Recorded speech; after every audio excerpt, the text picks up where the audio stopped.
semua, perkenalkan nama saya Elsa Riaman Sitompul dari kelas 12 TKJ 1. Di sini saya akan menjelaskan mengenai menganalisis kebutuhan telekomunikasi dalam jaringan. Yuk simak. Kebutuhan telekomunikasi jaringan dapat dibagi menjadi 3 bagian, yaitu yang pertama, analisis kebutuhan sumber daya dalam komunikasi. Yang kedua, analisis kebutuhan perangkat dalam telekomunikasi. Dan yang ketiga yaitu analisis peninjauan lapangan dalam telekomunikasi. Yang pertama, analisis peninjauan lapangan. Telekomunikasi adalah teknik pengiriman atau penyampaian informasi dari satu tempat ke tempat lain. Contohnya seperti telepon genggam.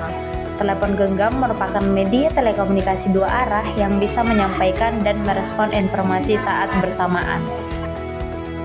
Penggunaan telepon genggam pastinya memiliki dampak positif dan dampak negatif. Nah, dampak positifnya yaitu yang pertama, mempermudah mencari informasi, yang kedua, mempermudah komunikasi, dan yang ketiga, mempermudah usaha bisnis. Sedangkan dampak negatifnya yaitu yang pertama, perubahan tingkah laku yang menyebabkan kita menjadi malas dan juga mengganggu kesehatan kita karena kita menjadi sulit tidur.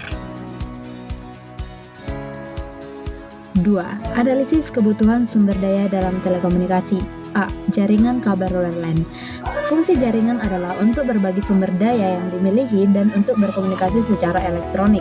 Jaringan komputer LAN bekerja dengan menggunakan kabel sebagai penghubung antar komputer. Di sini saya buatkan 3 contoh kabel, yaitu yang pertama kabel koaksial, merupakan kabel jaringan yang dibungkus dengan metal yang lembek. Nah, yang kedua kabel serat optik, yaitu saluran transmisi yang terbuat dari kaca atau plastik yang digunakan untuk mentransmisikan sinyal cahaya dari suatu tempat ke tempat lain.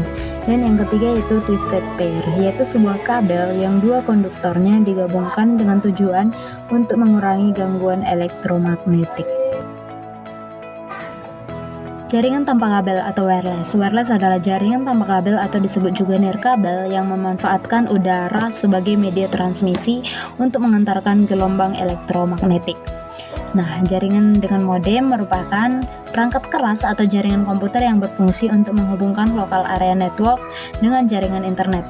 Modem berfungsi untuk menghubungkan jaringan lokal dengan jaringan internet.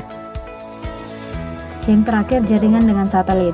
Cara kerjanya yaitu sistem konvensional mengirimkan sinyal dari komputer dan direlay oleh satelit tanpa dilakukan pemrosesan dalam satelit. Kelebihannya yaitu jangkauan yang luas antar benua, mampu mentransmisikan data dengan kecepatan tinggi, pembangunan infrastrukturnya relatif cepat. Kekurangannya, keamanan data kurang terjamin dan peralatan yang sangat mahal. Ketiga, menganalisis kebutuhan perangkat dalam telekomunikasi. Yang pertama, jenis-jenis kabel. Yang pertama ada kabel koaksial, kedua twisted pair, ketiga serat optik, dan yang keempat yaitu kabel OTP. Dan yang kedua jenis-jenis perangkatnya. Di sini saya buatkan ada LAN card, router, hub, PC, dan yang terakhir yaitu modem. Sekian penjelasan saya, sampai jumpa lagi. Terima kasih.